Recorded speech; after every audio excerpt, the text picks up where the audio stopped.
Glass Academy live feed, right? It's true. And we are here tonight starting one of the very first shows of the Nordin Studio show, which is Jake and my show about making art in the studio live from the beginning of the process to the completion of the process. And we're going to start tonight explaining to everybody how it's going to work and some of the topics that we're talking about, and wanted you to see more than what we've done on the Glass Academy live feed show for the last 103 or so shows. There's a lot of stuff that we do behind the scenes that people do not understand. Myself, Jake, and Michelle, for all these years, we've always done a lot of different things, and the Glass Academy is only one facet of what we do.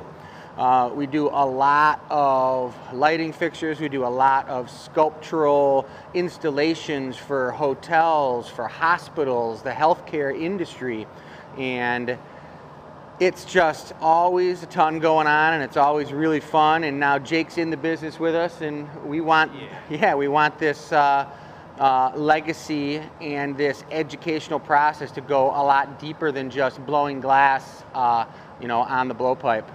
So, yeah, we're pretty excited about it. Yeah, it's a pretty cool idea for what we're doing, and there's a lot of times with the Glass Academy that we would like to talk about some other projects we're doing, but we want to keep it Glass Academy oriented. And so Dad has a lot of projects that I've been seeing and that have been going on my entire life that he does on the side of the Glass Academy. And there's a lot of things that are correlated between the two companies, obviously, as being one of the owners with my mom. We use a lot of the facilities, and that's why we're going to be able to, and you guys are going to see a lot of correlation in the videos we do, but these are going to be separate pieces that Dad's been working on for a long time. Some of them are multi-year projects, some of them are 2-week projects, and throughout the whole time that we're doing these shows, which we're going to do twice a month for you guys, and we're going to dial it in, just like you guys saw us work throughout 103 shows doing the Glass Academy, the gathering point. We've dialed that into a pretty nice system there, and we're going to do the same thing on this show. So we're going to be kind of going along with you guys. We're going to be reading comments as we do it. These two are going to be the teaser shows, and these are going to be examples. Like I'm saying, we're going to be figuring it out as we go, but this is going to be a taste of what's going to be going down over the next year in the shop for my dad and myself, if I'm going to start creating some art pieces that are separate from the Glass Academy as well. And so today and next week, next Friday, 6 to 8, we'll be doing another show, and then we will give you guys a start date. It'll be April 8th, and we will start talking about Thursday nights, making that a reoccurring show for you guys. Yeah, and is it going to be happening on Facebook? It's not going to be happening on Facebook? It's not going to be on Facebook, and we'll kind of get into the details of that, I think, maybe once we get the show going, and we'll be talking about it throughout the show, but it's going to be on a website, Patreon, and that may change over time as well. We've got a couple other sites that are amazing sites, and we're going to kind of pick and choose and see what works best for us, but we're going to keep you guys in the loop the entire time and ask questions to us and learn with us as we're doing this. I think there's a lot for me to learn throughout this process with the arts, with technology, and to learn from you guys, and vice versa. There's a lot to learn from what we're doing in the shop, so it's going to be a big nice time. Yeah, for sure. And I think one of the most important things is it's almost going to be like you guys are going to get dropped right in Jake's and my life of working on these bigger projects, and you're going to see what we're doing firsthand. And sometimes, like after the live feed the other night, Tuesday night, I stayed for 2 or 3 hours afterwards and worked on the metal work for this big project we're doing. And it's like, to see those type of things, the behind the scenes of how projects come together. This particular project, I mean, we talked to Jake and I talked about it, and we're like, what should we, show everybody for the first thing? And it's like, hey, we might as well show everybody the projects we're working on right now. And this particular project is a great project through U of M Hospital up in Ann Arbor, where we're doing the interior of the Children's Chapel in Mott's Children's Hospital. And projects like that are like really, really fun to do, because they're not just a sculpture in a specific location. They're a public installation that really affects people's lives. When people go, you know, and they're in a bad place or a good place, and they go into worship or just relax and get away and contemplate life and contemplate their situation, to go into a chapel that's decorated with, you know, trees, large forged steel trees with glass on them, and it makes you feel very, you know, like you're out in the wilderness enjoying yourself. Those are the kind of jobs that really, really mean a lot to us, and they really mean a lot to me, because we're affecting people's lives in such a different way that it is just mind-blowing. You know, it's very gratifying. So, you know, that's what we're working on tonight, you know, and there's, yeah, there's always different types of facets of each job. In this particular job, there's metal work, there's fabrication, there's forging, there's making the glass components for the trees, the leaves, the nests, you know, a lot of other things. So maybe the first thing we could probably show people is like a rendering of what that project looks like. And then we can kind of dabble into, take them back into the metal shop, show them where a lot of the welding and the fabrication comes together, and stuff like that. I'll say, and I think my role in this production is going to be about me learning along with you guys, because I've seen him do it for a long time, and I know a lot of different things that I'm growing and learning about, but some of the things I just have no idea. I've seen him do it a million times, but I don't even know what it means. And so down to basically the words that he uses, or the words in a creative process, I'm going to be asking the questions that I think you guys want to hear, and the questions that I need to know myself, and I think we're going to be learning a lot together. Yeah. So start with the rendering then? Yeah, sounds good. So you can grab the mobile? I'll grab the mobile. Let's take it for a ride then. All right, Thank so you, Gus. We got Gus in the background setting it up for us. yeah, so everybody knows this is the hot shop. And the hot shop is where the glass blowing goes on, and generally, you know, you need to be either in a class, or you need to be a production glass blower to be in and access the hot shop, just for liability reasons. But every glass blowing studio out there generally has an area where they do metalworking and woodworking, because if you're making molds, if you're making paddles, if you're fixing your equipment, which breaks down all the time from the extreme heat, you need to have a metal shop. So right in the back of our studio back here, we've probably got about 800 square feet of metal shop and wood shop, where all the big fabrication and repairs and creations happen. So let's take a look back here and see what's going on. There's our honeydew appetizer. Yeah, that's right. I can't wait to dig into that. But we got some wood storage, a lot of wood. I know Michelle was on the other night on Sunday, and she showed a lot of the wood, and I definitely get into a lot of wood projects, and it's just a really nice thing to have a nice array. I mean, we've got everything from red oak, white oak, to ebony, to ash, walnut, cherry, butternut, sumac. I mean, there's a lot of different wood here, and every wood's got a different application, and every wood's got a beautiful texture on it. So just so happens to be we got this nice new piece of equipment here. I did a railing for a client in Grosse Pointe, Michigan, and it was a gorgeous looking forged steel railing, and had a bunch of cool castings in it, and those castings had to be ground to fit in every one of the bezels. So I actually got this piece of equipment. A bezel is a steel frame that holds glass in it.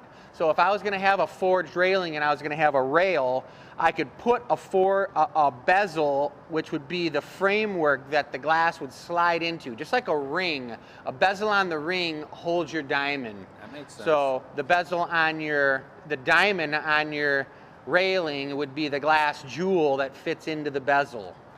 So we used this piece of equipment, which I bought. I got a good deal on for grinding every one of the pieces of casting so they would fit in there perfectly. So it just happens to found its home right here, but it's right by the back door. We got to find it a different spot. But here's the metal shop, guys, and we got all kinds of equipment. And you know, one of the things I really like about the metal shop and the studio is that the shop evolves as you need it to, and it's like a perfect example is Jake told me, he said, hey, Dad, we need some paddles. Can you order some cherry wood paddles? And I was like, yeah, I can look online and order them up for us. And I shopped the paddles, and to get like 30 of them, which he wanted, it was like $800. $25 a paddle. And I was like, you know, that's ridiculous. I got a bunch of cherry wood. I can plane it down, but I don't have a planer. So I bought this sweet planer. And how much was that planer? That planer was like $700. Oh my God. So I used my own wood. I bought this beautiful DeWalt 12-inch planer, and I made all the paddles. I made twice as many paddles as we needed, and I got the planer out of it. So it added it to our equipment collection. Beautiful. So that's what we have here. We've got a table saw, we've got band saws, we've got planers, we've got grinders, drill presses, welders, and it's all back here, and it all gets crazy. And I'm sure we're going to see all of these pieces of equipment over time, Yeah. different projects, different situations, but I guess here we go then. This is the rendering that I did with a buddy of mine, Eddie, who's an unbelievable renderer. And you know, this is something that blows my mind every time, but one of my biggest dreams all through art school was, I always said, I wish I could take some wires and just stick them in my ears and look at the computer, and what I'm thinking comes out on the screen. And you know what? They haven't figured that out yet. But I can see the things I'm thinking right before my eyes, but to get them down so they look real, you need somebody like Eddie who's a renderer, and he renders anything. The coolest thing is that I got a job like this, and I say, Eddie, I gotta make this whole project, and here's my sketches, but let's do it up on the computer and make it look real. So that's the definition of rendering? Rendering. To pull from the brain? Yeah. I tell Eddie my ideas, he sits on the computer and draws the space up and everything, and draws the pieces up on the computer so that it looks real, and I can show the client, and the client can say, adjust this, adjust that, and it's an amazing process. And check this thing out. Oh, baby. Now, you see these little squares. When I went on site, I measured up the cardboard that I pasted on the wall, and I drew up the trees on site on the cardboard. You see, this is the big tree right here, which shows all the big panels. That's the biggest tree right there. It's not done yet, but that's the pattern. But you can see how we have it set up. We've got all these beautiful glass bubbles in the ceiling, in a domed ceiling. And then we've got 3 trees, a big adult tree, a baby tree, kind of reaching at each other, and then we've got a medium-sized tree. Teenager. Yeah, it could be some type of teenager, but it symbolizes a family of trees. And this is an idea that, you know, I came up with the designers at U of M, and we think that it's going to be amazing in the chapel, and it's going to be amazing in the chapel. And what's the project deadline, and what's the timing like for all that? Well, unfortunately, they gave me the deposit on the job right before COVID hit over a year ago. So that's kind of a bummer, but it wasn't a bummer because the whole hospital got shut down. Everything, the hospital had its hands full, and we had our hands full dealing with what we did. But now we just fired everything back up, and we've got probably about 2 weeks to get this project completed. And luckily, I've had a lot of it was done during that time period, but now all the fabrication is coming together, all the glass components have to be made, the bubbles, and all these trees have leaves on them, these really beautiful jewel tone leaves. Check them out. So you can see in the rendering, you've got all the leaves on there. Well, these are all the leaves. And these leaves are made with a little bezel on the back. Check this out. There it is again, the bezel. The bezel holder. And actually, if I go over here, I'll grab some of these pieces of metal. Here's a little side project going on. You guys remember these sunflowers? Putting them on a piece of wood, looking fresh. So this is a bezel for the leaves. It's a small piece of tubing that I cut off with the saw, and then we clean it up, deburr it all, and then you weld that onto the tree. Hold on, deburr it? Well, you have to deburr it because it's got a burr from the bandsaw cutting the steel. It's got a roughness to it, so you want the glass to slide in. And this has not been deburred yet, so it probably doesn't. Well, it's pretty darn close to sliding in. Look at that. That looks like a pretty cool ring almost. Yep, for needle fingers, because it ain't for mine. It's a thumb ring, and I can't even get over my nail. But I did, my buddy's a jeweler, and he was like, oh, I want to make you a ring, Chris. What size do you wear? And I was like, I don't know. I'll have to figure it out. And he measured me, and it was like a size 14, what? Which is like ridiculous. It's a huge ring. He's like, I don't believe it. But it was true. So needless to say, these bezels get welded onto the tree, and then I silicone these leaves right in on the tree so that you've got all these beautiful jewel tone leaves all over the tree. Beautiful. Yeah. So let's go take a look at some of the metal components here. I mean, we obviously see these big pieces, and these pieces aren't messing around. This is a 2.5-inch stock. It's a thick boy right there. Look at this thing. Holy moly. I mean, that thing is How heavy. far do you think you could hit a golf ball with that I don't know, thing? but let's do some curls here. This is heavy duty, Jake. It actually Oh feels my pretty good. God. Stretching my neck out. Yeah. But this thing is solid. Listen to this. That thing probably weighs about, I bet you that weighs 35 pounds, if not. When you Wow. think about forging that, which we're going to get you guys into the blacksmithing studio. We don't have a blacksmithing studio here at our studio in Dearborn, but my good friend Ron has an amazing studio out in Ypsilanti, and that's where I rent his studio and do all my forging. And this is going to be an amazing experience when we can get off-site, take you guys there. That's something else that Jake and I we want to do is we want to get you guys off-site to see some of the really sweet things we do when we're out and about. You know, and saying Ypsilanti, I do want to mention to people where we are, which is Dearborn. And I want to mention that my mom, who most of you guys know from our other show, Michelle, is answering questions right now. We're going through the shop tour. Eventually, when we get to blowing glass or we get invested in one of these projects we're going to be working on, I'm going to take the Facebook camera and I'll be able to answer some of your questions and see what you guys are talking about. So that will be happening. Yeah. So this is the big stuff. Now, I couldn't forge this piece in one solid piece. It's just too big. So what I did was I wanted it to slightly taper up and be a little bit smaller. So I forged the big piece and tapered it out so it thinned out a little bit. Then I forged this one to match. This is going to get welded on right here. I'll probably cut off about an inch of this so that it What's this all here? Is this spray paint? There's spray paint, but it's dirt, and but it is spray paint because what I did was when I forged it, I wanted to make sure I remembered where the pieces connected together. But these have since been wire brushed, and all that spray paint's off. I see. Okay. But all these have to be cut on an angle and then welded. Flush. Yeah, and then welded onto the tree so that they look like a real tree, you guys. And if we want to go over and take a look at the medium-sized tree, I've got that one up on the deck right now, and I call the deck. I call the deck the table because it's a 1-inch 4x8.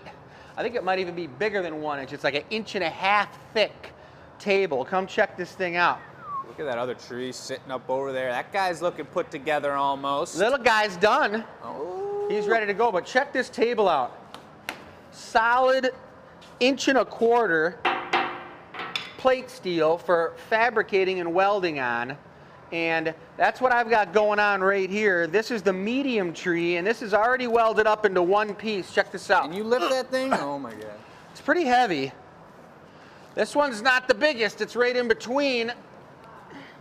And how do you plan on, or how do these things, you say they're going to get mounted on the wall, or are they on the floor going up? They're going to be mounted on the wall 4 inches off the floor. How do you mount them? They get screwed right into the wall. So I actually drill a hole through this metal, and then I countersink a hole so that a really beautiful decorative bolt goes in. And each one, honestly, only takes 3 bolts to get. And the wall's that strong? Oh yeah. Well, you know, it's not cantilevering off the wall. It's just going flush up against the wall. And below 72 inches and below, you can't come off the wall in a commercial space more than 4 inches. So I can keep this piece flush up against the wall within 4 inches until I get above 72 inches, which is 6 feet. So it's about my height. And then you can start creeping the tree off the wall. So that's when it becomes like almost a little canopy, which is nice. But they want to make sure that somebody's not going to walk by and like gouge their eye out or something. But so, hold on, before we go on here, I know that people join in at different times, so I want to just go back over what the idea for this show is. Real quick, if you could give them a quick summary, the name of the show, when we're going to be doing it, and what the heck's going on here. Well, I'm holding the camera. All right. Well, you guys, this is the new show that Jake and I are starting. This is episode number 1. It's a teaser episode, actually. This next Friday, we're going to do another teaser, but it's called the Nordin Studio Show, and it's all about making art in the studio and craft, and the difference between art and craft, fine art, sculpture and craft would be categorized as like production glass blowing, you know, beer mugs, champagne flutes, you know, any type of making multiples. Yeah, and making defining multiples. it super precise. Yeah, exactly. And we want you guys to see the behind the scenes action of artists like us talking to the clients, designing pieces on site, people calling us and saying, hey, we want you to come to this hotel and check out this spot and create a piece, and then us submitting some ideas and you watching that process and watching us make the pieces. You guys are going to see part of the install of this project because you're in the midst of it right now, and what a beautiful time to start the show with a project like this going on, which is a really cool project. You know, well, thanks, Dad. Yeah. It's perfect. Well, we don't just do glass blowing, you guys. We love glass blowing. It feeds our soul, just like hockey does. But yeah. But we do metal work too, and forging. I love forging, and forging is like glass blowing, except that the metal just moves a lot slower than the glass. You got to feed off the heat. You got to go into the glory hole. In the forging studio, you got to go into the forge and heat the metal up red hot, and then you can move it and shape it. So they get all these hammer marks in there and pound the living heck out of it. It blows your mind. And I've never been in a forging shop. I've never been to this place he's talking about, and I'm excited to go do it. And that's going to be another part of those learning experiences. I'm right alongside with you guys figuring this business out. Yeah, so I came over here to show you guys the welds on this tree, because this tree just a few days ago was on the ground and all these components they weren't connected. And I welded them together, and I'm gonna flip it over and show you the raw welds on the back, you guys. Let's see it now. Check these out. So look at here. There's a raw weld, not ground out. This particular tree, I'll grind those out, but I did the fronts first, but there's a weld, and you gotta fill that in with weld and then grind it away so that it looks beautiful and it looks like this thing grew all in one piece. You know, we're gonna give people way more detail for sure as the show goes on, but can you explain just briefly how does a welder work? Is it heating up that metal and melting them together? Man, I wish I had a piece to weld. I could probably cut one and do one if you want. Well, maybe. All right, well, check it out. Let me put this back. And let me put my crappy welding jacket on so I don't burn up my clothes. All right, I'm going to go take a look at this guy. Yeah, show him off, and you can see the holes if you look closely. This guy's sweet. And look at the weld. The reason I wanted to show it to you guys, I don't know if he flipped around. He didn't flip around that last one, but the welding is so cool to me, and I've just started learning how to do it. There's the holes he's talking about. Your mic on? My mic's on. All right. But you're totally melting glass as you do it, and I'm going to ask him about that in a minute, but that's sweet looking. Yeah, isn't that sweet? I love that. So cool. That's a different project overall, but you're good? I'm good. All right, so we're talking about welding. People, I like this. I like seeing it. I got a lot of welding. Is that your welding jacket? This is my Glass Academy welding jacket. Michelle's probably not happy, but I turned it into a welding coat. But it definitely keeps me from burning myself and anything else I might have on me. But so thinking about this right now, this whole process is what I did was I gotta back up a little bit, guys. Come check out all these components over here. I go into the studio and I forge all the parts for the tree. So all these individual pieces are forged separately and then cleaned up, wire wheeled and cleaned up. And they just kind of look like individual branches. So then I'll take these branches and I'll match them up to the pattern here to see what looks the best. Let's see. I'm trying to think about which branch might look the best over there. Let's take this one over and see. Let's take a look.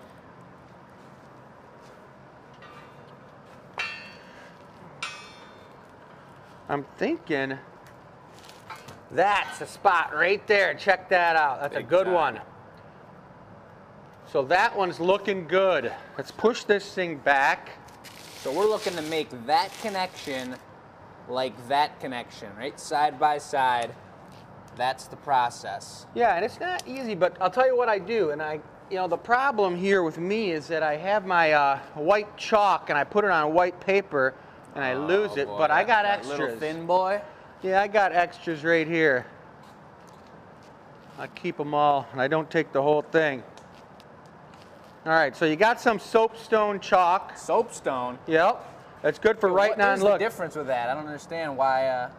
Let's see. We'll do something. I'll draw something real quick for you guys. A little martini glass, because Jake's got to make a bunch of martini glasses. Look at this little guy. Little S stem. Ooh.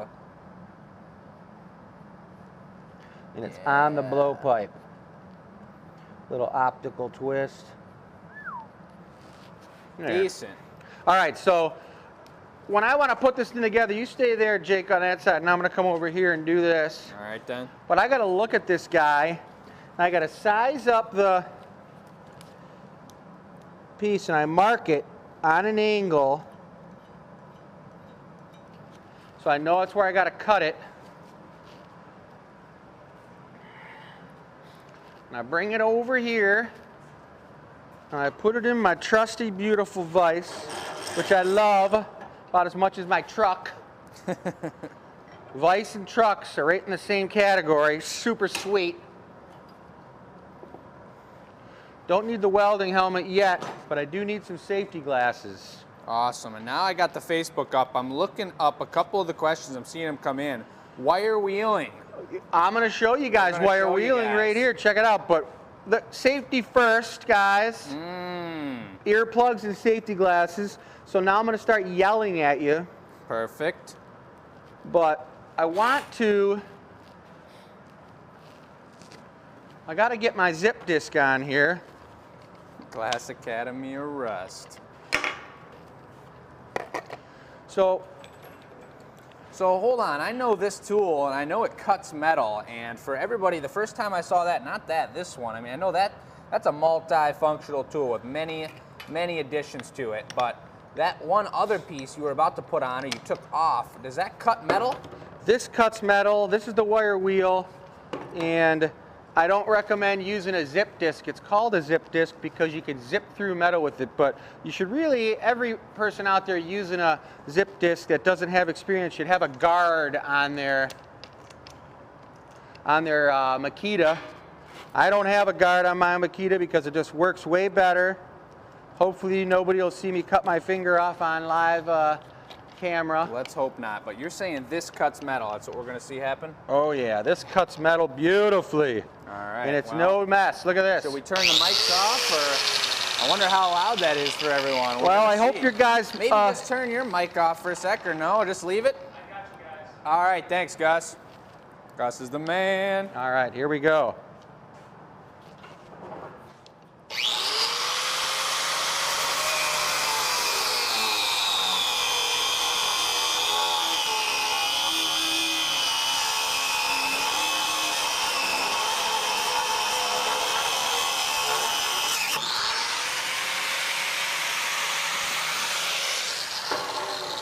Get it in a vise a little bit better.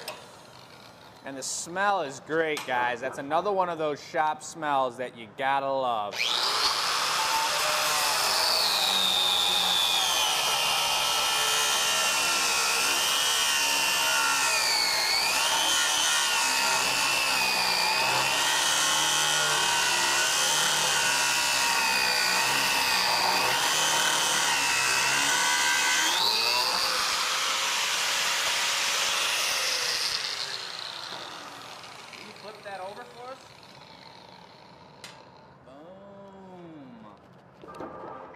So, there's a nice slicer right there. Check that out.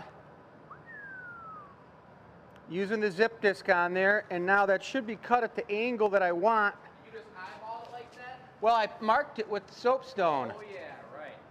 So the soapstone gives me the angle. Now mind you, I'm making a tree, so I've got a little bit of variance. Sure. But now if I come up in here, See how nice that looks? It does and actually look pretty darn good. it looks good, but you know, I almost would like it to be a little bit more Angled this out. way. I hear you. So I'm gonna cut a little bit more off right there. Yep. On a little bit sharper of an angle. And this is the time and the effort that it takes to go through it. And I don't know how many times you try each one of these to get them right, but it's a quick process. Pam loves the smell. I love it. I love it too.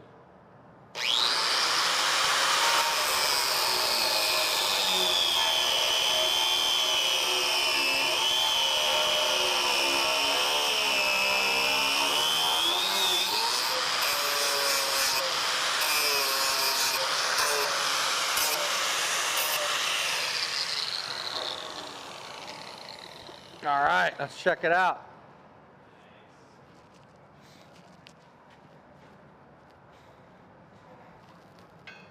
Way better. Right up in there. That's looking perfect. Tip to the tip. Yep. So now we gotta weld it. And I'm using a MIG welder, guys. There's stick welders, there's MIG welders, and there's TIG welders. And a MIG welder. Good volume when you had those on. Almost overcompensating. It was perfect. We're using a MIG welder, and a MIG welder, basically what a MIG welder is a MIG welder is this piece of equipment over here, and you can set it for different thicknesses of metal. And basically what you do is you hook a ground up to your piece that you're welding, and then you've got this handpiece that actually has a certain diameter. Check this out. Watch it come right out. So it arcs, and when it arcs, it's melting the steel that's filling in, so it's almost like a 4,000 degree caulking gun, and you're filling in the seam. So basically what I want to do is make sure that I've got my welding helmet on. This is a great welding helmet. Super good job on the welding helmet here. And you always got to have a wire clippers by you, because you can't be pushing this stuff back in. You got to clip it every time. And I'm ready to go. I'm going to move this saw out of the way so I'm not jockeying back and forth. Sorry about that, Pam. Open my mic back on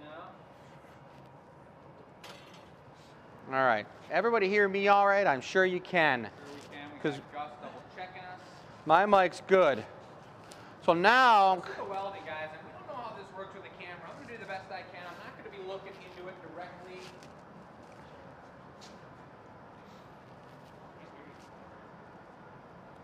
Huh. let's take a look at it. Well, it's not. It is a live show. It is a live show. Bob, guys. Bob, Bob. This is how it goes down. We know how to use a welder, we just don't know how to use a microphone. But Hello, hello. Testing now. Testing right now. Going through Dad's mic. Not going through his mic. Going through Chris's.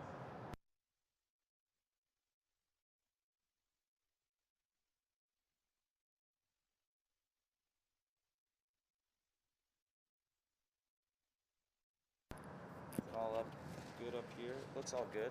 I don't know. Mute. Hello, hello, hello. Well, let's see if we can get it going. If not, I'll talk through Dad's mic for now. I can tell you right now, guys, the least of my worries is the microphone. We'll figure it out. It's not that big of a deal. I just turned mine back on. But I want to get back to the welding. So let's get on it. This piece here, I chopped off of one last night, and I'm saving it for a little tiny branch. Aww. But look at it, it's a nice one, fresh cut. Little kitty. Yep. And we are back. All right. Let's So get it. I got the welder on. You need to have the argon on the welder, because the argon on a MIG welder creates a protective shield around the weld, so it keeps the weld nice and clean and doesn't allow any So can we take a look at the head of the welder again?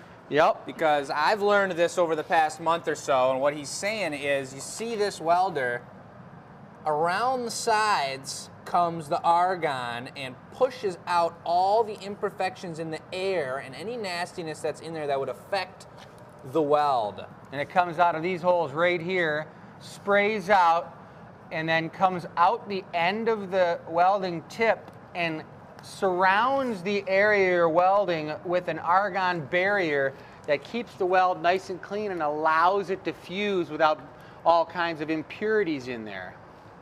So it sounds pretty good. I'm welding. All right, you're welding. I'm going to stand right over here. Yep. We're going to see the sparks fly. I'm going to zoom in on it a little. We'll see what we can get with the camera. Yeah, I'll kind of shield it a little bit with my hand so that it doesn't hit the camera fully, but at least I'm going to tack it first and we'll see how it goes after that, all right? Before we do that, what's up to all the familiar faces, you guys? It's pretty awesome to see all you guys, and thanks for watching. Deanna, you will be able to watch not live if you miss it on Thursdays, no problem. Let's get it, Dad. All right. Eyes, everyone out there? Eyes. You say the word eyes, that means don't be staring at the weld.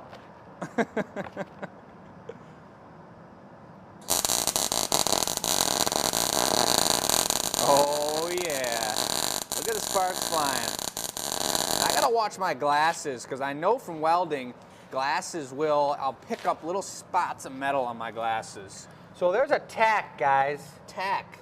And a tack means you tack it and then you stop and you take a look at it and you make sure that it's the way you want it, because if I completely welded it, I could cut it off with that zip disc again and re-weld it, but as long as I got it tacked so that it'll hold itself in place. And how strong is it now, would you say? Could you wiggle it if you wanted? I could break it off myself and re-weld it if I wanted to reposition it, but it's looking like it's pretty much within the realm of where my tape line is. The realm.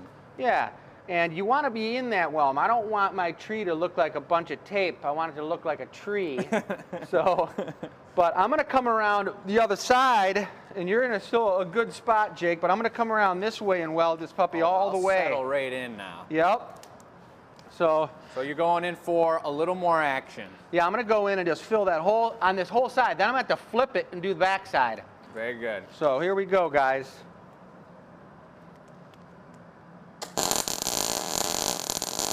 Don't look into the light. Look at those spirals over there. Okay, hold on. That's just a little bit. I got more to go. All right, then.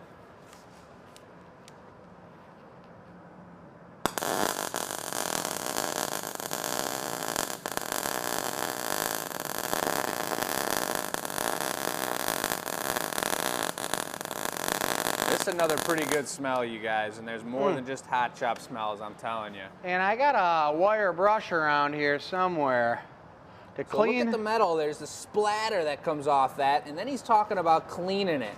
And you're gonna see, you see all those little dots around the weld, and that's some pretty soupy weld action. It's pretty clean. There's a talent and an art form to making those welds look clean. But then he takes this wire brush and look at all those burn marks. You want to expose the weld so you can see what you got to clean up with the grinder, because there's two more processes. This guy here is a tool I just made out of some scrap metal I had, but this is perfect for knocking off all the slag and all these overspray, all these little balls on here. These little balls are overspray, and a lot of times it'll get on the rest of the piece, so you got to really come back in and clean it up real nice. It's still real hot, but I got gloves. Those balls are called slag, you're saying? Slag balls. It's like spray, and it's like spatter. Okay.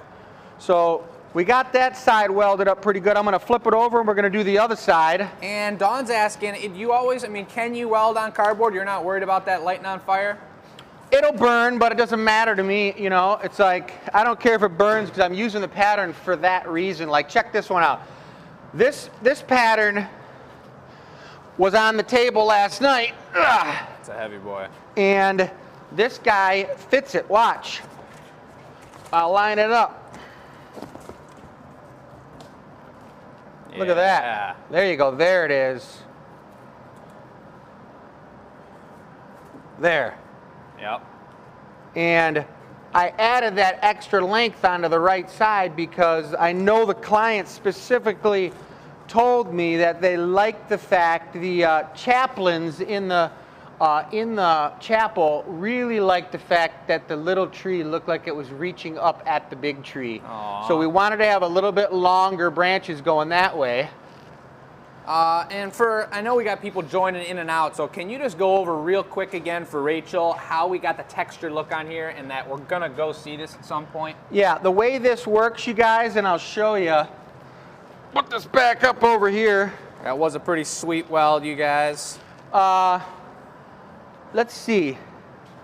Any of these pieces, I don't have any unforged pieces, but you can look on these right here.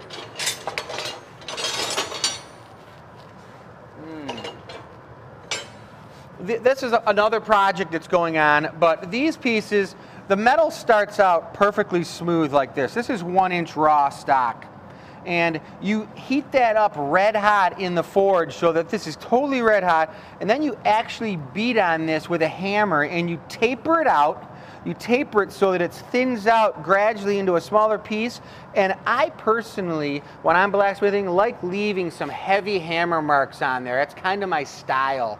A lot of other blacksmiths really like perfecting it so it looks perfectly smooth. I don't really care for that perfectly smooth look. But this is a hammered texture. Check this out. There's one down here that's not hammered. It's more of a vine texture. A good weld looks like a roll of dimes, says Mom. I like that. That like a what? Cool. A roll of dimes. Yeah. So see, this one's not forged. This one's twisted. See all those twists? Baby. So that looks more like a vine as opposed to a tree. And when you say you're hitting it with a hammer, are you talking a regular hammer? Are you talking a mallet like this? What kind of hammer are you talking about? It would be a hammer like this, but also there's power hammers. And at this particular studio, I use a power hammer.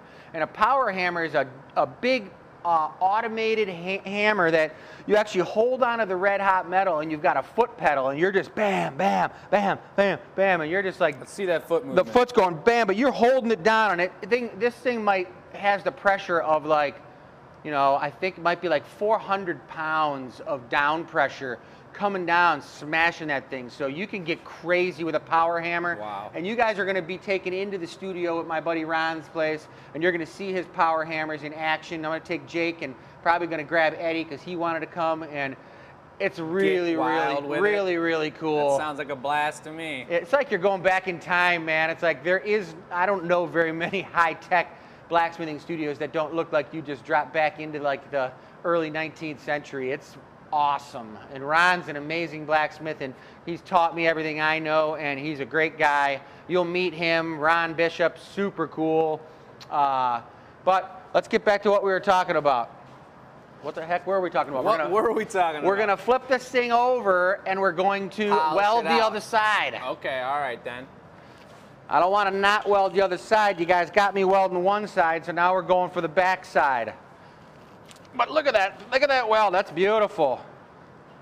Oh, yeah. I almost, you know, people told me, oh, you could just leave that. That just looks just like it's part of the tree. But you know what? Not for me. I got to grind that. I use 2 different types of grinders, and I grind it all out. And then eventually you patina this. And this particular piece is going to be patinaed in a really cool way. You'll see it when the time's right. But you grind this off and you patina it, and you can't even tell where the piece was welded together.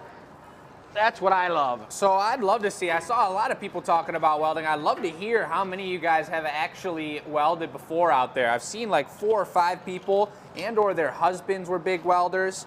I'd love to see who's all been welding, and we're going to go over the details of how this all goes down again, guys, but this is the teaser episode. We're going to do another one next week and show you guys a little more insight to the project Dad's working on and future projects. I'm going to just step back as he welds this so I can keep talking to you guys. Yeah. But, well, he may be picking it up on his mic, so I'll wait a sec.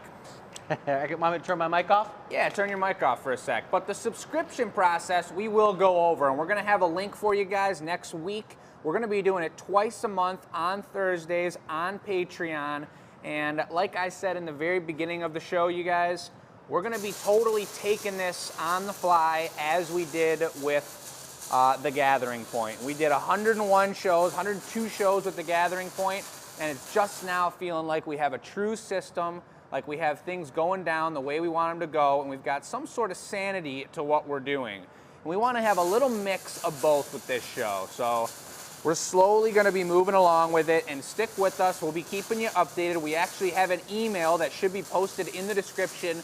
If you guys have any questions, that's going to go right to my mailbox, and I'll answer your questions about the show, about our plans going forward, what kind of projects we're working on, and we will get you guys hooked up. But I'm really excited to learn through this show with you guys, and I'm hopefully eventually going to be making some of the work myself. Look at that. bad boy. That's nice. Now, you know what? Like Michelle said over there in the background through some type of crazy internet portal, she said, roll of dimes. Yeah. Well, these are nice welds, but they're not perfect because I'm going to remove them completely. And they'll completely be gone at one point or another. So they don't have to be perfect exposed. I mean, I remember when I was a kid, I don't know you guys BMXers from my era, but I had a gooseneck, tough neck gooseneck on my chromoly mags and all the good stuff on my BMX bike.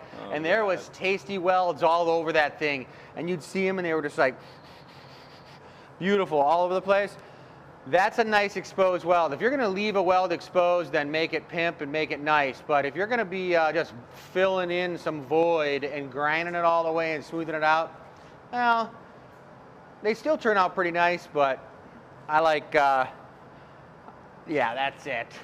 All right. Nice one. Yeah. So, all right, well, we got the weld, we got the That's cut, great. we added a branch on. I got about another 300 of these to add on, but it ain't going to happen tonight. Nope. But now somebody wanted to know about wire wheeling, right? That's right. So let's get rid of the helmet.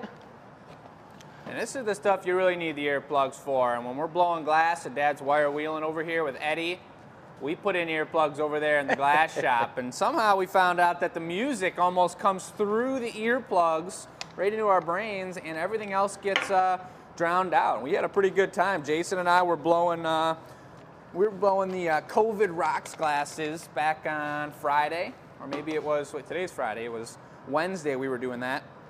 And Dad was welding over here, and we had a pretty good time. Music blaring, it was just us four in the shop. So here is a piece of metal that has not been wired wheeled. Take a look at the texture on this and how flat and matte and fire scale, because it just came out of the fire. How about right next to the shiny boys? Yeah, look at the difference. Oh yeah. I mean, this is very matte and not very attractive. When you start getting about this kind of stuff, I'm telling you guys. Depends on the piece. I mean, this is looking pretty sweet to me though. I don't know, I love it like this. Does one rust more than the other? Well, no, I mean, patina and rust is a completely whole nother topic, guys. Okay. One doesn't rust any more than another. It's just about getting the fire scale off of it. There's a scale of fire scale, which is burned metal that's on the surface of this. And this would be called like raw black iron. And you need to get that off so that you open up the pores of the metal so that you can patina it, whether you're gun bluing it, turning it a dark blue, if you're adding any other color. And then once you add your color to the surface of the metal, then you seal it with wax. And that wax is what you want to have the pores open. So what I'm going to do is I'm just going to do a very end of this. Yeah. So that you can see how the wire wheel works. I think we're going to get the sparks flying then again, aren't we? Yeah, I think there might be sparks from the wire wheel. A little bit of action. What's happening, Sharon? Welcome. Sharon was just in here for a happy hour last night. What up, Sharon? Yeah. Made a sweet glass for you last night. Pretty awesome. It was really beautiful.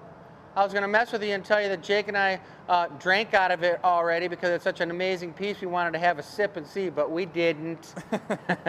But I did want to show off my vise one more time, guys.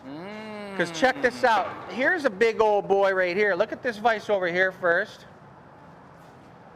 Is this guy new? I don't even remember seeing this thing around here. This is bolted on. This is my stake and vise mobile unit here, which you can pull these big stakes right out and put different stakes in to move the metal on. A couple other holders, but this big old tasty vise right here is can only do two things. It can open and close, and it can go back and forth this way. It's a great vise, but I got this vise over here is a barrel vise, and this vise is super pimp. What's happening, Kathleen and Mary? Check this vise out. This vise can go back and forth. Ooh.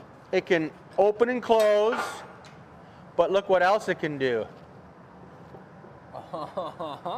So you got 3 accesses you're working on. So that's like what the camera's usually on, the yeah, stationary camera. So this is my favorite vise, and I put my piece in there.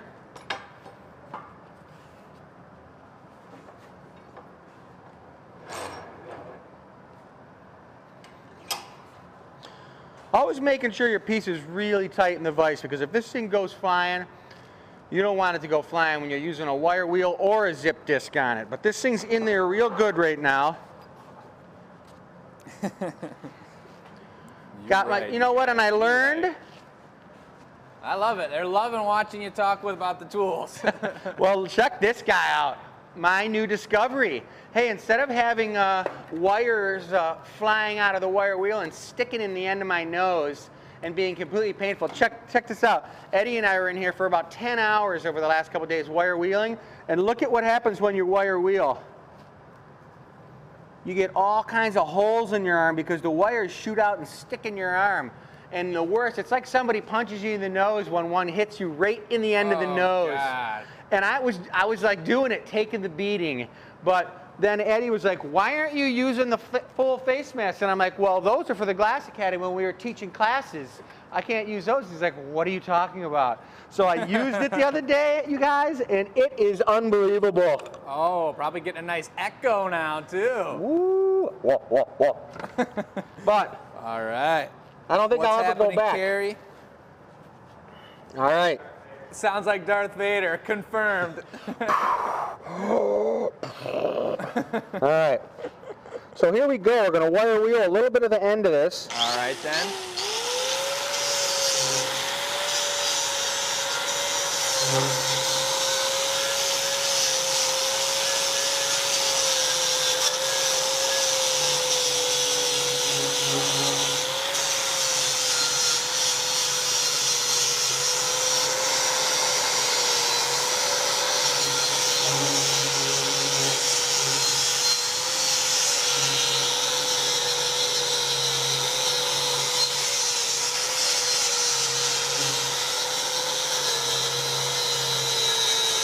I'm gonna get a zoom in on that tool when he's done here. Let's see that tool. Let's see the strength on those whiskers.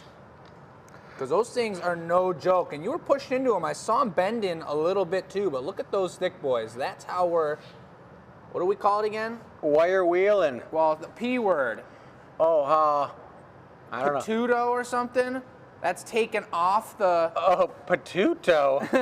That's batuto. Batuto. And batuto is, that's what reminds me, that's what I like so much about the metal. When you batuto glass and you put these multiple facets all over the glass. I love that. It's the same as the metal, and I love that, but you can see that. I'll be doing that on this show for sure and getting you to show me how to do that on some sort of glass piece I make. That's in the future. Yep, this piece right here is not one that goes on the trees. This piece I actually made for our living room because we were on a hike and Mom brought a big branch home and she just like nailed it to the wall above the window, and it's kind of falling apart because it's just a branch.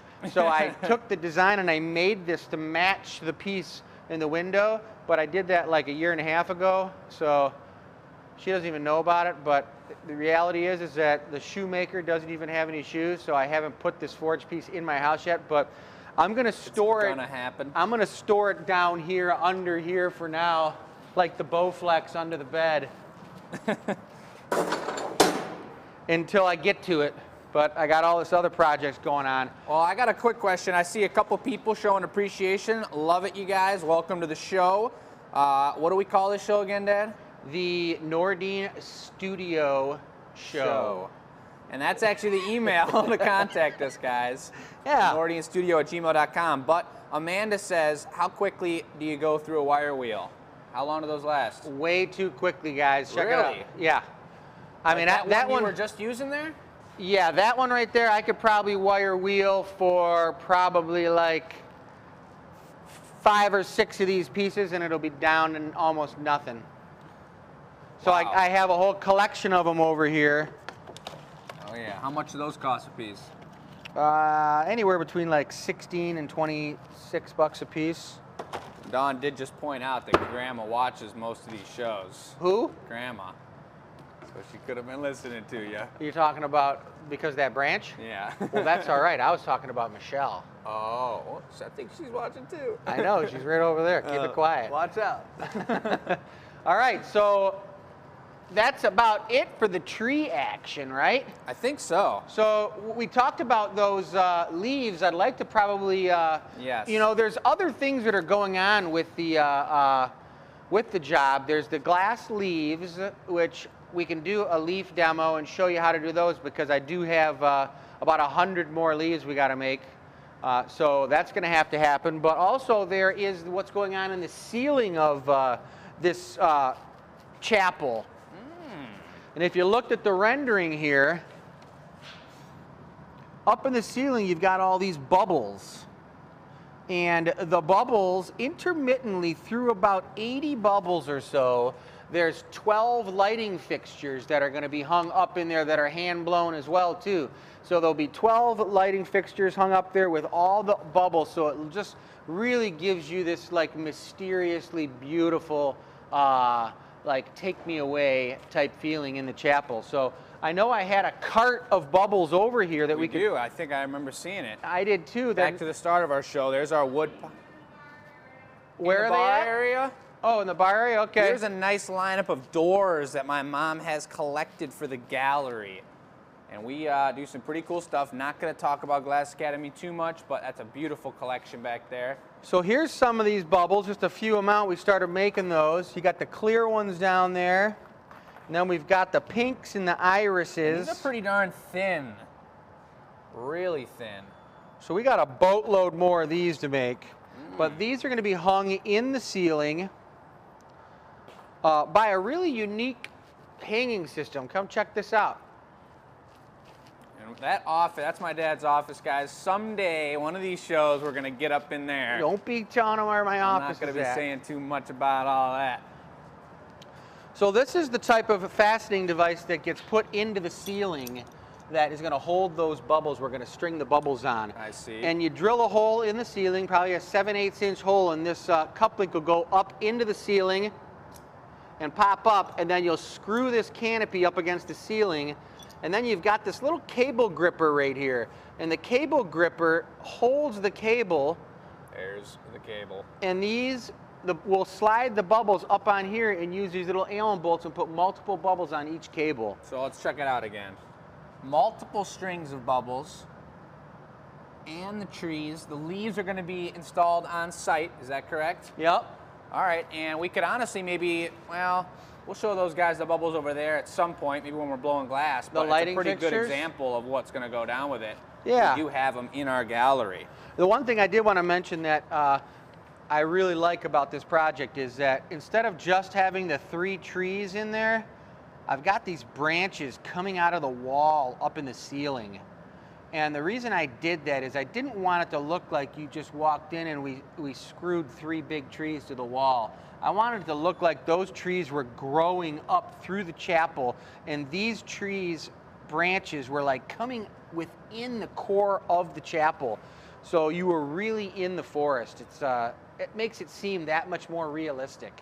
I like it. Yeah. I like it a lot. All right, so we're gonna Take it to Leaf Town? Take it to Leaf Town. That sounds good. Michelle, we are going to have pictures to share, but we're going to be literally taking the camera at points to the site and putting them up, or putting the camera up and explaining the process, taking videos and posting them to the Patreon account as we get things done. So you're going to see the process in its entirety. You got Gus getting ready with the camera, looking fresh. I like it, I like it.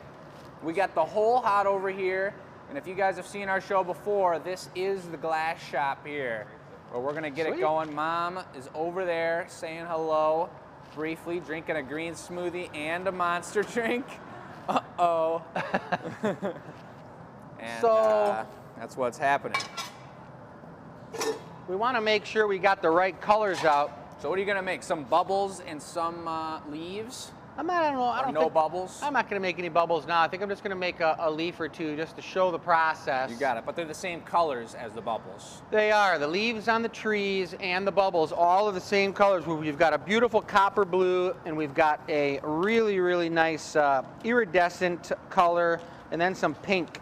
And this is how we receive the color in the mail, you guys. And Dad knew this project was coming up and gave me a solid 1 day heads up for when he needed the color in the shop.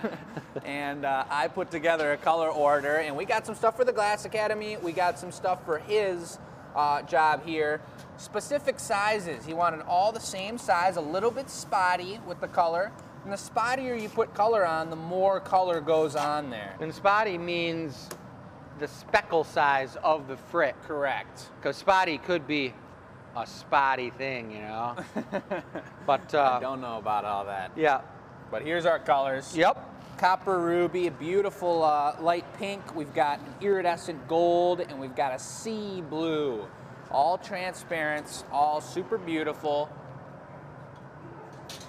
And Dad's gonna take a look here. I think we're gonna switch it over to Gus, and I'm gonna get in the shop with you guys and make things happen. Yeah, I'm gonna take off the jacket so I'm not sweating out here. All right, all right. Well, here we go then. Jacket's off. Feels pretty good. I love seeing the comments, guys. As usual, I got my phone up. I'm seeing Tanya's up in here, and Tammy, and Becky, and Sarah saying hi to Mom. And Kathleen, I love it when they give me ample time too. All right. Shoes are tied, jacket's off, ready to get in front of the heat. Don't need the safety glasses. We did a little production today. We had some orders to fill, so we were in the shop a little bit earlier. And the beauty of working with these holes is we worked for like 2 hours in the morning and got things done, and then we cut the hole and turned it off, and I put the sealer or the garage door on the front of the hole right here and kind of kept the heat in there. And it was completely, you couldn't see any color in it by the time we turned it back on 3 hours later, but the core heat was there. So it heated back up in probably like 35 minutes before the show, and it was good to go. And it's burning hot right now, about 2,400 degrees. And we're gonna make it happen. I haven't made these leaves with Dad at all yet, so he's gonna kind of explain that process to me and what he needs me to do. Yeah. One of the things I love about making components that don't come out of the annealing oven and are done is I love making things that get added on to something else later. You can do some cold working, you can make it fit just right, and adding leaves onto a steel tree, I love. I can't get enough of that stuff. Same with like forged railings, same with wine cellar doors, all kinds of crazy decorative things you can do in windows and stuff. It's like I'm always promoting doing metal work with the glass because it's not happening a lot. And it's like to have the skills and the ability to blow glass and then be able to work the metal and put those two things together so they look good together just blows my mind. And I'm doing it. So it's like it's got to be blowing everybody else's mind because it's really fun. So we're going to do a clear one out of recycled glass first, just so I can show the process to Jake, and he sees what's up, and I'll explain it to him. It's a dry run, we call these things. But basically the way it's going to work, Jake, is that I'm going to form up the leaf, pinch it with the leaf tool, then I'm going to go in and cut and put all the cuts on either side, pull it out, shape it and everything, and it's going to be a finished leaf. We're going to take it over and we're going to knock it on the knockoff bench and drop a small bit of glass onto the back, and then you make sure it's taller, not wider. Squish it down into it. Then you put the little bezel over it, and then you take the graphite rod and very lightly tap it down in there so it swells out the size of the thing. And Okay. and while all that's going on, you want to use the torch to torch the chip mark away from the bottom, so it's nice and smooth on the back end. We won't be stamping a GA or anything on it. We're just going to be. It sounds like this is going to be a solo creation, and then you hand it to me. I finish it. You start the next one, kind of production style. If we were going to do a production run, that's exactly how we'd do it. I would give it to you. You'd go over there, knock it off, put your bit on, torch it up, put it away. I'd have the other one almost done by the time you got back. Got it. But we're not doing that now. We're going to do no color, recycle Couple one. testers. Then we'll add the color on, because color is really expensive, everybody, and I don't want to do a test run with Jake and have him not really knowing what's going on completely. This way we can scrap it and just recycle the glass again. Awesome. So now that we're in the shop too, you can get it started up. I'm going to remind people that this is the new show that my dad and I are doing separate from the Glass Academy, and we're going to be doing it on a different platform later on, but it's called the Nordin Studio Show. And we just went through the whole cold working shop, did a bunch of metal action over there. We're looking at the larger projects Dad's doing, and I'm going to be learning along with you guys and eventually doing some of my own work as well throughout the process. But we definitely want to make that clear now that we're in the glass shop where we normally stream our typical free shows on Tuesday. It's going to be a subscription service starting in April when we actually get this going on Patreon, and we will let you guys know all about that. There's an email in the description if you guys have questions. Here we go. So this is good to see. Honestly, there's a ton of different styles to do leaves. Obviously, there's millions of leaves out there in the world, but glass blowers have many different ways of doing leaves. And there was a leaf I did in Pittsburgh that was super cool. We squished it with a piece of railroad track that was cut off the railroad. This is, for this particular project, Dad's style of doing the leaf. He's got the crimps. He's cutting the sides down now here. He's doing it all in one heat, so he's really got to be diligent with the moves. Look at that pinch action. This is recycled glass too. It's looking good. I like to always come over here and close up the furnace doors, not letting out any extra heat.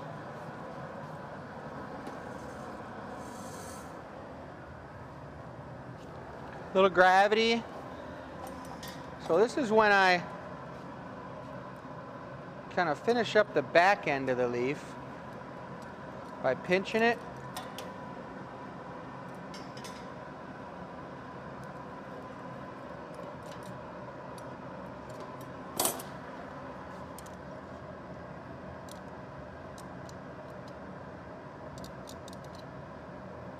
All right, so there's a nice looking recycled leaf. And we're going to be putting the stamp on the back right there. So we want to give it a flash so it's got enough heat to withstand while we're putting the rest of the work into this piece. I'll meet you there with the recycle. Yep. All right.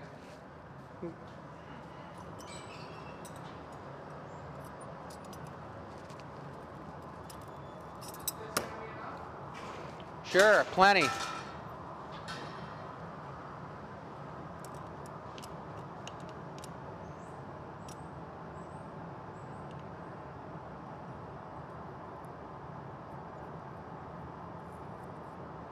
Onto the back, a nice snip.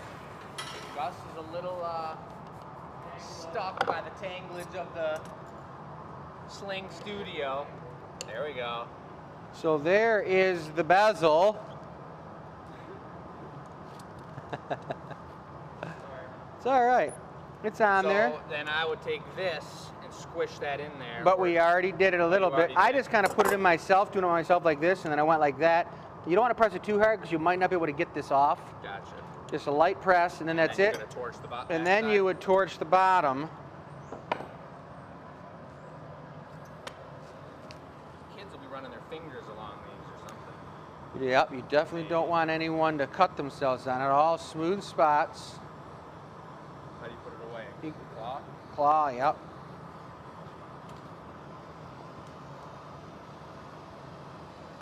And that goes into the oven like that. There you go. Cycle warmer upper. Oh yeah. So now we think about adding the color into the surface of the leaf. And those leaves, if I grab a couple, and I will, I'll boogie over here and grab a couple to show you.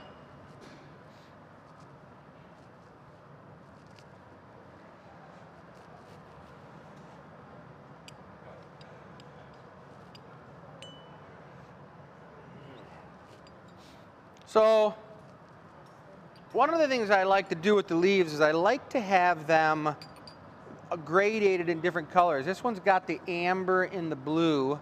This one's got just a little blue and mostly pink. And this one's got a little bit of green, amber, and pink.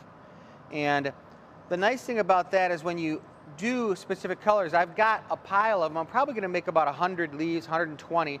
I've probably got about 30 of them done already. I have a whole pile of gold ones, a whole pile with mostly green, a whole pile with mostly pink. And when I'm putting them on the trees, I have my artistic creative process is capable of having it fade from pink to blue, back to green, so that you get some nice undulation through the tree itself. That's kind of the same thing we're going to do with the bubble, so that it really looks good with your eye. So at this point, we're going to I'm going to go in and I'm going to make one with the color in here, and it really doesn't matter what color I add to it that's a larger density of color, but I think I'm going to go with just gold and pink right now because those two colors are going to look real nice. So we're going to go for it.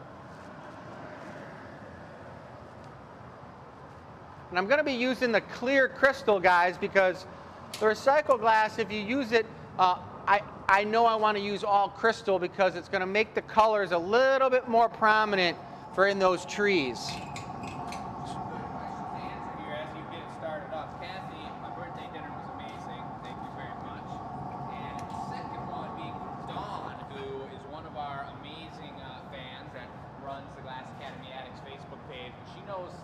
About the shop at this point, and she asked if we were making these, we were doing it production style, we'd be running through a lot of pipes, and how quickly can those pipes be shucked, get the glass off of there and re-put up.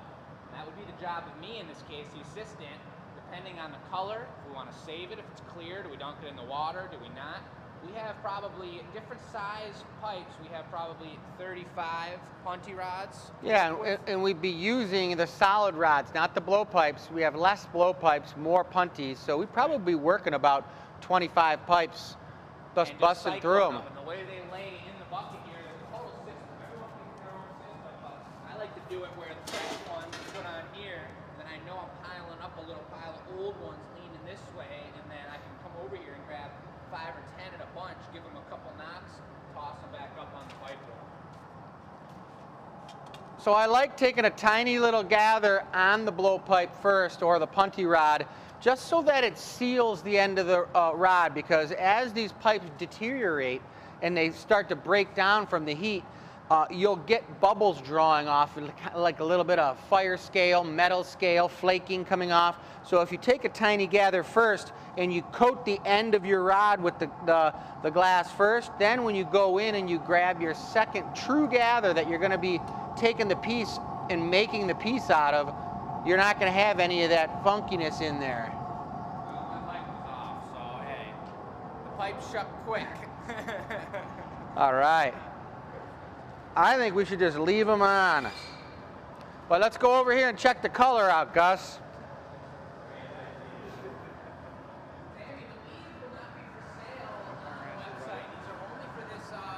For this large-scale product, and anything we make on this show is not going to be available on the Glass Academy website. This is all going to be about Dad's larger scale fine art projects that he's working on, and that eventually I'll be making some of my own, but it's going to be separate from the Glass Academy. We do have a stylized leaf that's on the website for the Glass Academy, but when I do these projects, I try to reinvent the leaf a little bit different each time so that they're signature to that particular project.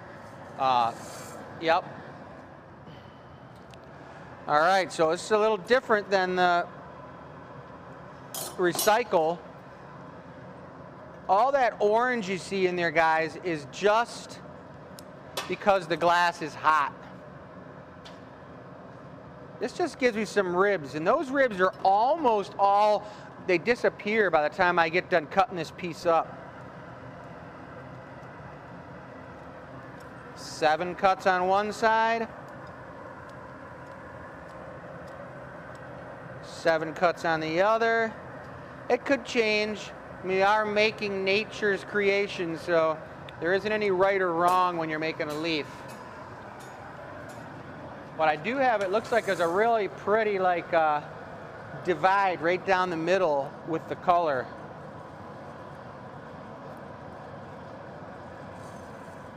Getting it nice and hot. I'm basically melting in all those cuts so that they're very beautiful and very elegant and not kind of sharp and jagged. I'm working on the mic, folks. I got a finicky mic here today.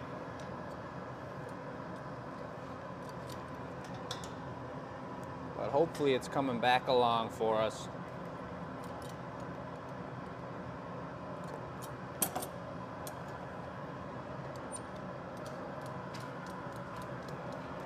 So it's giving it a little bit of a curl. I really like having them look very natural. That looks really pretty. Check that guy out. That's a nice one. And so we got to reduce these too, correct? Yeah, this does have some iris in it, so we want to get a little bit of that iridescence on there. All right then. You know, when a leaf falls off a tree and the sun shines on it, it curls up because the sun's drying it out. That's kind of what that looks like. Speaking of vitamin D, we had a pretty sunny day today. Oh, it's beautiful. Yesterday was the cloudiest, Michiganiest day I've seen in a while. See that, that iridescence in the inside of that? That's beautiful. All right, so I'm going to give it, I think we're probably good enough to get going. We don't want to mess around too long because we got to put that bit on the back. That's right. Clear this time. Yep, clear bit, Jake. If he's waiting a second, I'll be able to torch the bottom. But he's going to be over here in 1 second, you guys, so watch how this works. Got my bezel mold, which matches the size of the bezels. So I'm coming in here like this, stick it on. Then I take this and I put it over it. And then I take the graphite rod and I just very lightly flatten that bottom out. Oh yeah. So now, boom, we got a perfect bezel so that when I cut multiples of these and I put them onto the tree, those leaves will fit perfectly in there. And what I'll do is I'll silicone them on with 100% silicone. I don't want to use any epoxy because the epoxy, if somebody bumps into it or pulls on it, it could break the leaf. What's the difference? The silicone has got some flexibility to it. Even though it's really strong, it's totally capable of withstanding somebody grabbing it and messing with it without it coming off, but it won't break if somebody bumps into it. What anneal are we going into? 4. Number 4. So this is going into the annealing oven, guys. And that's going to cool the glass down so we can get it out tomorrow.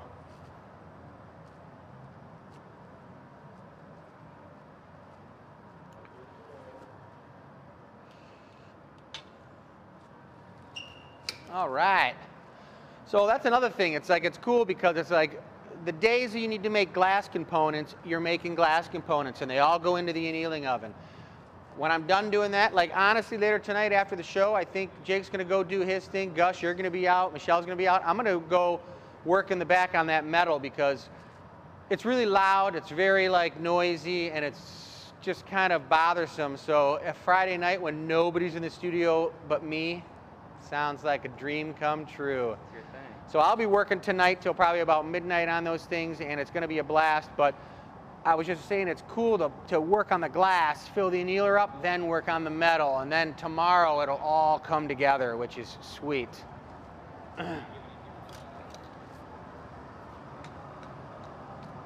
I mean, I could probably make a bubble. I could show Jake. We could make a bubble, one of the bubbles for the ceiling, you guys. I think that might be kind of cool. So, and that's the thing that is going to be so much different about this particular show, the Nordin Studio show, is that you're going to see different techniques about the project over a long period of time. And we're actually going to talk about going in and filming and recording certain things and then putting those up for you to see as well with the project, because some projects might not last for only 2 shows a month. So we'll have to get some video action of what's going on, but it's all about like the different facets of the project coming together into the installation, and we're definitely going to have you guys at the installation when we're putting this thing in so you can see what it looks like and do a walkthrough, because it's going to be a really sweet project. So let's do a bubble. We'll do a medium-sized bubble. Why don't we do a medium-sized iris bubble, Jake? That sounds about right. Yeah. So we'll do a medium-sized iris bubble. I know we need, I don't mind doing a few extras. Generally, if we're going to do 60 to 80 bubbles for the ceiling, I'll probably do an extra 15 bubbles or so, just so that when we're there and we're installing it, we have the option to add more, take some away, add some over here. It's a installation that is a living installation. It's not designed perfectly where each one has to go. We want to be there, and there'll be some other people from the U of M team, the U of M design team, there with me looking at it, being like, hey Chris, what do you think? Maybe we want to put a little bit more over here in this area. And I'll be like, hey, no problem. Sounds good to me. So we're going to gather up some clear, and we're going to make a bubble. Jake's going to be bench blowing for me, and then you're going to see how he tungstens the hole through the bottom so that we can put that cable through the piece. And I got to make sure I've got his torch ready for him for that. The tungsten rod. You know, the cool thing about tungsten, guys, is that tungsten melts at like 6,000 degrees. We melt our glass at 2,300. So the thing about tungsten is you can heat that up red hot and it'll bore a hole right through the glass if it's molten or if it's hard. Not when it's cold, room temperature, but if it's hard and not moving at all and it's only around 1,200 degrees, and if I fell on the floor it would crack, the tungsten rod will still bore right through it perfectly. So you're going to see Jake bore through with this and give us our hole. I'll have him use this torch right here because it's not as hot as the oxygen propane torch. So I think that's going to be probably pretty good. What are you thinking, Jake? You need a minute? What I'm thinking is that I'm answering and putting our contact information and the name of the show onto the chat for everyone. Nice. So that we know what's going on. The Nordin Studio show, baby, and we got a Gmail. I didn't. Set up. I just tested it. It's empty. Show. It's empty. And we got a lot of beautiful Well, let's. questions here. Hey, let's go. I'll show you guys the lighting fixtures. I got almost the lighting fixtures done. Let's do it. Jake, you're going to have to take care of business over here for a minute.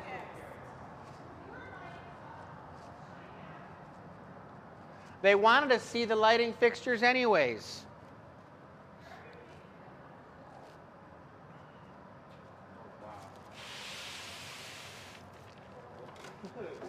We don't want to look at the Easter eggs. We want to look at the lighting fixtures.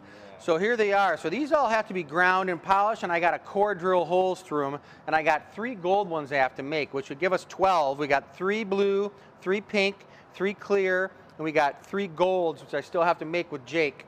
But if you take a look at these guys, they're real pretty fixtures. There's going to be an LED light up in there, and these are going to be mixed in throughout the bubbles in the ceiling. And it's going to be sweet. And the fixtures that we got for these are really nice fixtures. They're LED. You never have to change the bulb. And the way they light up, they illuminate the whole inside of the glass. Super cool. So there's the fixtures that are going in there.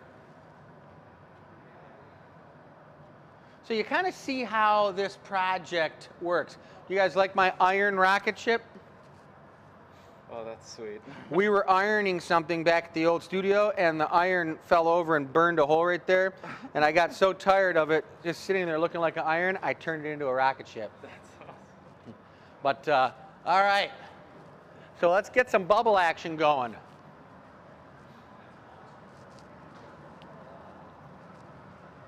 All right, so we're going for the gold bubble. A lot, folks. Gus, you got some steady hands over there. That camera's not really jiggling. Are you breathing? Barely. I think his hands are gyroscopic, What now? like this. So when he's walking, they just hold the camera just right. Oh, stand still. That's when I start moving. I think it's his hockey skills, because I've seen him booking around on the rink, and he's going like this. His legs are going 100 miles an hour, and the stick's just going like this. So that's where it all comes from, guys. He's a madman out on the ice. Oh,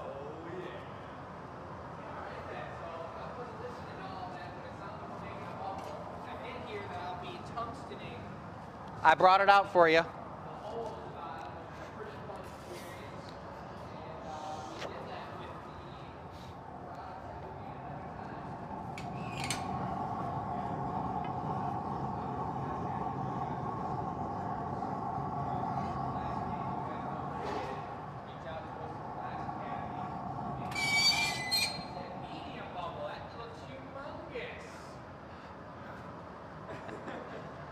If we're going to make an extra one, we might as well make it kind of big.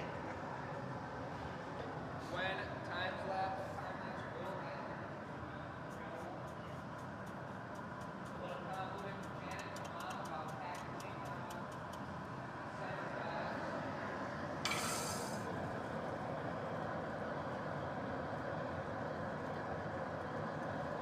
So melting the amber, the iridescent amber, into the surface. And the trick to this is to blow it out right at the right temperature. Well, my mic should be back now. I think I got to turn it off and on every time I mute it. So just no muting it, folks. Should be back now, though. Everybody wants to hear everything you have to say anyways, Jake. So Thanks. don't be muting it. Thanks a lot, Dad. Little air in there. Now, I want to make sure when I blow this out, I got to make sure that it's extra thick on the bottom. So check this out, you guys.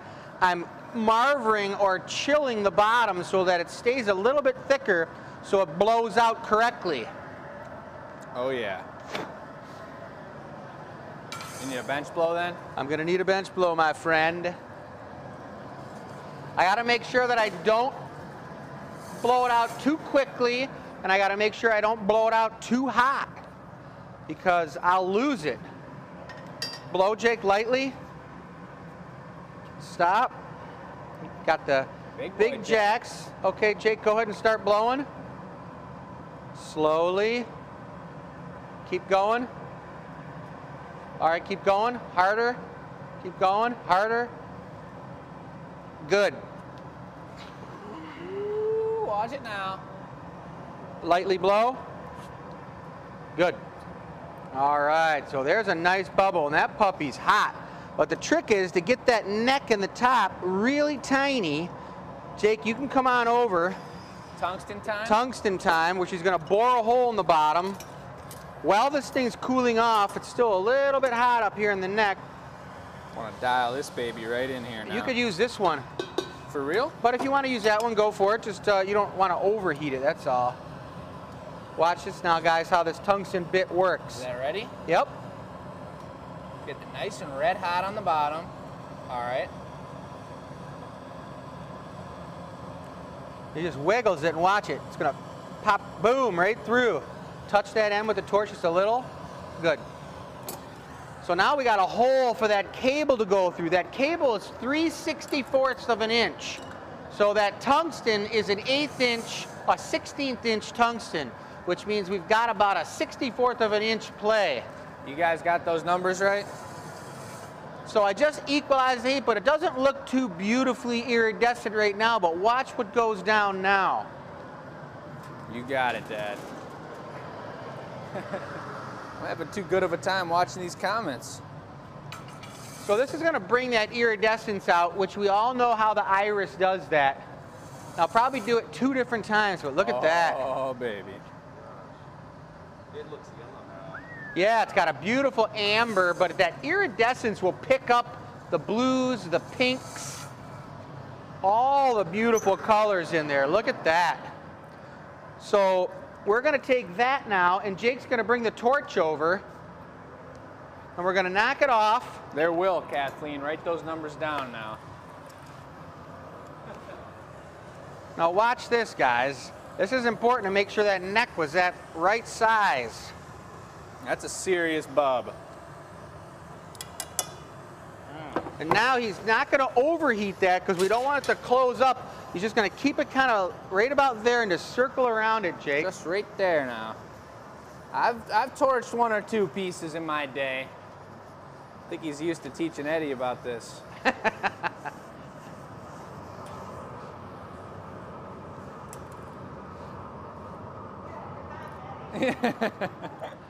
All right, so then I just take this little hook and grab it, and I go into the oven with it. Bye-bye now. Look at that hustle.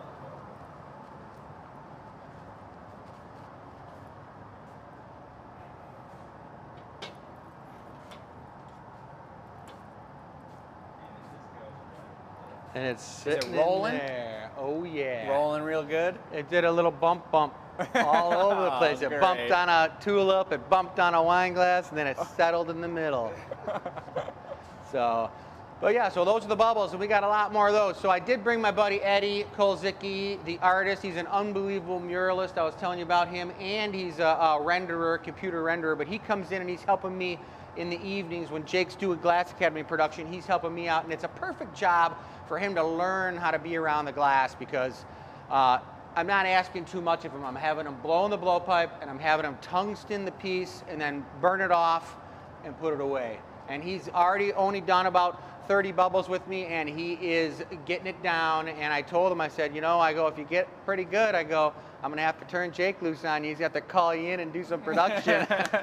Add him to the team. He might get educated up into the production Glass Academy mode.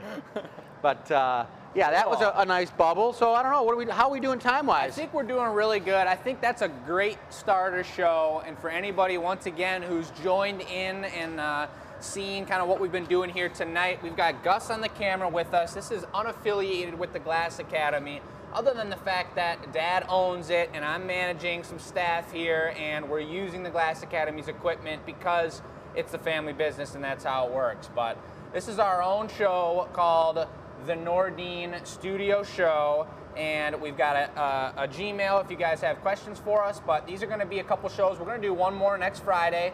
We're going to probably be working on the same project, maybe a couple different points of that project. There's other projects. Dad's always working on multiple, and eventually I'm going to get working on some projects that we'll go over as well. But Yep. There's an endless amount of things to explore in the shop here. We're going to do the same thing on next Friday. Yep. Then we'll be starting on April 8th, and we'll be doing it every other Thursday night. We're going to start on Patreon. There's a couple other sites we're looking at. We're still getting the details figured out and how we want to manage that situation.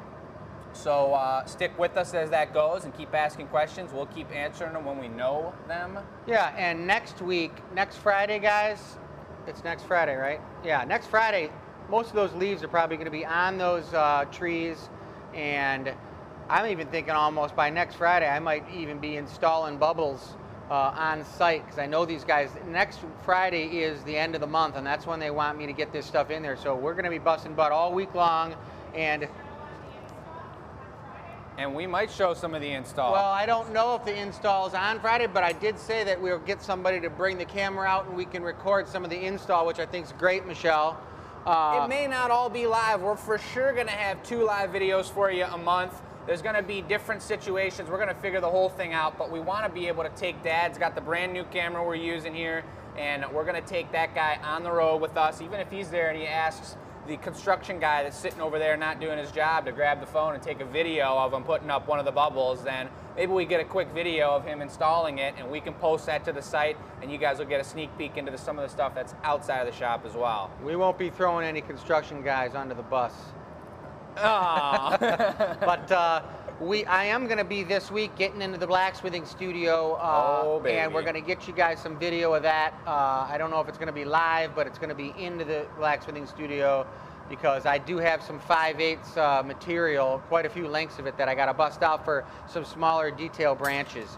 So we're going to be getting in there and tearing it up on the power hammer, and more welding and more other good stuff. So you guys, this is the first of our shows, the teaser, 2 teasers before the official show on Patreon. But we appreciate you guys signing in. Spread the word for us, and have a great evening. It's a beautiful night tonight. I'm going to be working to the wee hours, having a blast, and you guys should have a great weekend. It's going to be sunny and gorgeous out, so enjoy yourselves.